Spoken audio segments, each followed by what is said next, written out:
Hello friends, എൻ്റെ പുതിയൊരു വീഡിയോയിലേക്ക് എല്ലാവർക്കും സ്വാഗതം. ഇന്ന് ഞാനും മക്കളും നാത്തൂനും കൂടി ഇവിടെ അടുത്തൊരു അമ്പലത്തിലേക്ക് പോവുകയാണ്. അങ്ങനെ രാവിലെ കുളിയെല്ലാം കഴിഞ്ഞ് ഞങ്ങൾ ബസ്സിലെത്തി. പിന്നെ ഇതാ ടൗണിലേക്ക് എത്തി. ടൗണിൽ കയറിയിട്ട് ഞങ്ങൾ മറ്റൊരു ബസ്സിൽ കയറിയിരിക്കുക. ഞങ്ങൾ കയറിയ ബസ്സാണ് അതിൻ്റെ അപ്പുറത്തുള്ളത്. അമ്പലത്തിലേക്കുള്ള ഒരു ബസ്സിൽ ഞങ്ങൾക്ക് അധികം ദൂരമൊന്നുമില്ല, ടൗണിൽ നിന്ന് കുറച്ച് നടക്കാനുള്ള ദൂരമേ ഉള്ളൂ. പക്ഷെ ഞങ്ങൾ മക്കളെയും കൊണ്ട് പോകണ്ടേ, അതുകൊണ്ട് ബസ്സിൽ കയറി. നാത്തൂനിതാ മോനെയും കൈ പിടിച്ചിട്ട് പോകുന്നുണ്ട്. അവൾ കാണിച്ചു തരുമായിരുന്നു ബോർഡൊക്കെ എടുക്കാൻ. അങ്ങനെ അവനോട് ഓരോ വർത്തമാനവും പറഞ്ഞുകൊണ്ട് ഇങ്ങനെ നടക്കുന്നുണ്ട്. അവനും എന്തൊക്കെയോ അവളോട് പറയുന്നുണ്ട്. അവൾ ലീവിന് വന്നതാണ് കേട്ടോ, കുറച്ച് ദിവസത്തെ ലീവിന് വന്നതാണ്. അവൾ മലപ്പുറത്താണ് വർക്ക് ചെയ്യുന്നത്. അപ്പോൾ അവളങ്ങനെ ലീവിന് വന്നതായിരുന്നു. അപ്പോൾ ഞങ്ങൾ വെറുതെ ഇന്നലെ ജസ്റ്റ് പ്ലാൻ ഇട്ടതേ ഉള്ളൂ അമ്പലത്തിൽ പോവാമെന്ന്. പിന്നെ രാവിലെ എണീച്ചു, പോവാമെന്ന് തന്നെ ഉറപ്പിച്ചു. അങ്ങനെ അമ്പലത്തിലേക്ക് ഇങ്ങനെ പോവാണ്. അധികമൊന്നുമില്ല, ജസ്റ്റ് ചെറിയൊരു ഇതാണ്. ഇവിടെ കിരാതമൂർത്തിൻ്റെ ക്ഷേത്രത്തിലാണ്, പടിഞ്ഞാറത്തറ. ഇവിടെ തിറയൊക്കെ ഉണ്ടാവാറുണ്ട് കേട്ടോ. ഈ വരുന്ന വ്യാഴാഴ്ച ഇവിടെ പരിപാടികളൊക്കെ ഉണ്ട്. മകരവിളക്കിൻ്റെ അന്ന് ചെറിയൊരു പരിപാടിയുണ്ട്. അങ്ങനെ ഈ കയറ്റം ഞങ്ങളിങ്ങനെ കയറിക്കൊണ്ടിരിക്കുകയാണ്. ഞാൻ പെണ്ണിനെ എടുത്തുകൊണ്ട് വീഡിയോ എടുത്തുകൊണ്ട് ഇങ്ങനെ നടക്കുകയാണ്. അപ്പോൾ അവൾ മോനെയും പിടിച്ചുകൊണ്ട് നടക്കുന്നുണ്ട്.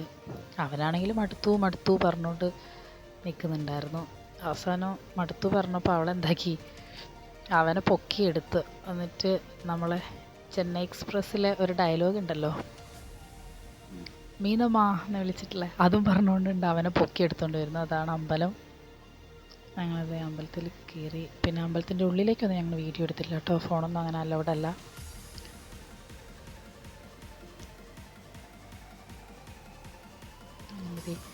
ഇതാണ് അമ്പലം, ചെറിയൊരു അമ്പലമാണ് കേട്ടോ.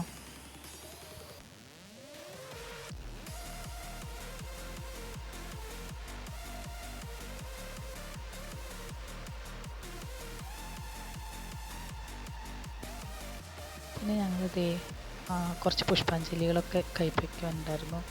വഴിപാടുകളൊക്കെ കുറേ കഴിപ്പിച്ചു. എഴുതി. ഇവിടുത്തെ ചേട്ടനാണ്. ചേട്ടൻ പണ്ട് തൊട്ടേ ഇവിടെ ഉള്ളതാണ്. പിന്നെ അവിടുന്ന് പ്രാർത്ഥിച്ച് ഞങ്ങൾ ഇറങ്ങി. അപ്പോഴത്തേക്ക് അവൾ ലിപ്സ്റ്റിക്ക് ഇടാൻ മറന്നുപോയി പറഞ്ഞു. ഞങ്ങൾക്ക് പ്രസാദമൊക്കെ കിട്ടിയിരുന്നു, അത് കഴിച്ച്. ലിപ്സ്റ്റിക്ക് ഇടാൻ മറന്നുപോയി പറഞ്ഞ് അവൾ ലിപ്സ്റ്റിക്ക് ഇടാണ്. ഇത് നമ്പൂതിരി കൊടുത്തതാണ് കേട്ടോ, കുഞ്ഞൂസിന് സ്പെഷ്യലാണ് പറഞ്ഞ് കൊടുത്തതാണ്. അതാണെങ്കിൽ അവൻ തരുന്നുമില്ല. അത് പിടിച്ച പിടിയാലെ അത് എനിക്ക് തന്നതാ പറഞ്ഞ് കൈ പിടിച്ചുകൊണ്ടിരിക്കുകയായിരുന്നു. പിന്നെ എങ്ങനെയൊക്കെയോ ഒരു വകയിൽ ഞങ്ങളത് പിടിച്ച് കയ്യിൽ നിന്ന് വാങ്ങി. അവന് മുമ്പിൽ ഓടുന്നുണ്ട്. ഭയങ്കര വികൃതിയാണ് കേട്ടോ. എൻ്റെ എവിടെയും ഇപ്പം ഓടിക്കളിക്കേണ്ട പ്രായമായതുകൊണ്ട് എവിടെ ഇങ്ങനെ പിടിച്ചാൽ നിൽക്കുന്നില്ല, അങ്ങ് പോവുകയാണ്. പിന്നെ അവൾ അവൻ്റെ പുറകെ ഇങ്ങനെ പോകുന്നുണ്ട്. പിന്നെ ഇവിടുന്ന് ഞങ്ങൾ നടന്നിട്ടാണ് കേട്ടോ പോയത്, നടക്കാനുള്ള ദൂരമല്ലേ ഉള്ളൂ. അതുകൊണ്ട് ടൗണിലേക്ക് ഞങ്ങൾ നടന്നു. ഈ വഴിപാടൊക്കെ കഴിപ്പിച്ചതിന് പ്രസാദം കയ്യിൽ കിട്ടിയിട്ടുണ്ട്. അത് പിടിച്ച് വാങ്ങാൻ അമ്മൂസ് അത് പിടിച്ച് വാങ്ങാൻ പോകുന്നുണ്ട്. പിന്നെ അവൻ ഓരോ വികൃതിയും കളിച്ചുകൊണ്ട് തുള്ളിച്ചാടി നടക്കുന്നു.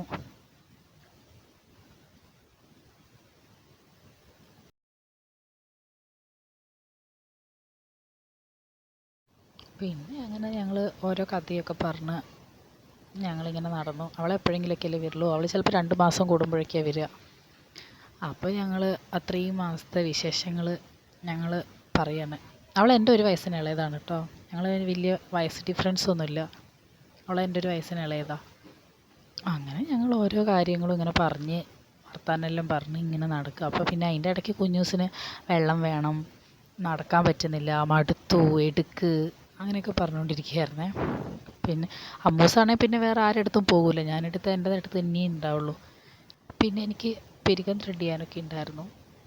അങ്ങനെ ഞങ്ങൾ പെരുകൊക്കെ ത്രെഡ് ചെയ്ത് കഴിഞ്ഞു. ഐശ്വര്യ ബ്യൂട്ടി പാർലറാണ് കേട്ടോ ഇവിടെ പടിഞ്ഞാറത്തറ ടൗണിൽ തന്നെ. അങ്ങനെ ഞങ്ങൾ പെരുകെല്ലാം ത്രെഡ് ചെയ്തു. അവിടെ നിന്ന് ഇറങ്ങുവാണ്. പിന്നെ കുറച്ച് ചില്ലറ സാധനങ്ങളൊക്കെ വാങ്ങാനുണ്ടായിരുന്നു, അതൊക്കെ വാങ്ങി. ഞങ്ങൾ അതിൻ്റെ ഒന്നും വീഡിയോ എടുത്തില്ല, അധിക സമയമൊന്നും നിന്നില്ല. പിന്നെ ഞങ്ങൾ എന്താക്കി, ഞങ്ങൾക്ക് വീട്ടിലേക്ക് പോകുന്നൊരു ഓട്ടോറിക്ഷ ഉണ്ടായിരുന്നു. പിന്നെ ബസ് കാത്ത് നിൽക്കാൻ നിന്നില്ല, ഓട്ടോറിക്ഷ കണ്ടപ്പോൾ വീട്ടിൻ്റെ അടുത്തേക്കുള്ളതായിരുന്നു. പിന്നെ ഞങ്ങൾ അതിൽ കയറി.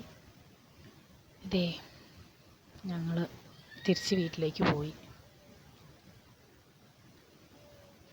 അധികം ഒരുപാട് സാധനങ്ങളൊന്നും വാങ്ങാനില്ല, കുറച്ച് സാധനങ്ങൾ മാത്രമേ ഉണ്ടായിരുന്നുള്ളൂ. അത് വേഗം പർച്ചേസ് ചെയ്തു. പിന്നെ തിരിച്ച് വീട്ടിലേക്ക് പോയി.